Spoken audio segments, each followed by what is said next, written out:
tay lên cao, con thờ phượng Chúa. Với cả tâm linh con đang hướng về Ngài. Giêsu là vua trí cao, lòng con ngợi tôn vua.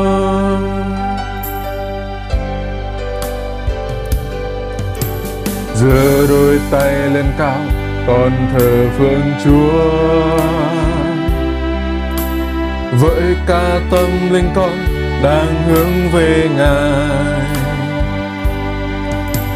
Giêsu là vua trí cao, lòng con ngợi tôn vua. Vua trên muôn vua, Chúa của các thần, Ngài hiện diện trong tấm lòng này. Chúa đấng oai nghi, vinh hiển duy Ngài, mọi suy tôn thuộc vua. Giơ đôi tay lên cao, con thờ phượng Chúa. Với cả tâm linh con đang hướng về Ngài. Giêsu là vua trí cao, lòng con ngợi tôn vua. Vua trên muôn vua, Chúa của các thần, Ngài hiện diện trong tấm lòng này. Chúa đấng oai nghi,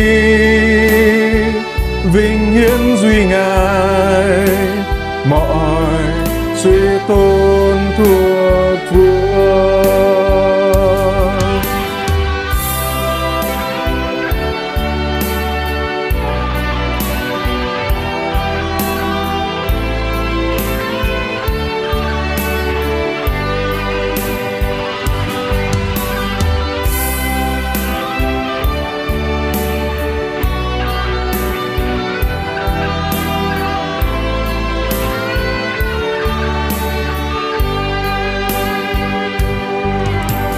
Giơ đôi tay lên cao, con thờ phượng Chúa. Với cả tâm linh con đang hướng về Ngài. Giêsu là vua trí cao, lòng con ngợi tôn vua. Vua trên muôn vua, Chúa của các thần, Ngài hiện diện trong tấm lòng này. Chúa đấng oai nghi, vinh hiển duy Ngài, mọi suy tôn thuộc vua. Vua trên muôn vua, Chúa của các thần, Ngài hiện diện trong tấm lòng này. Chúa đấng oai nghi, vinh hiển duy Ngài, mọi suy tôn thuộc vua.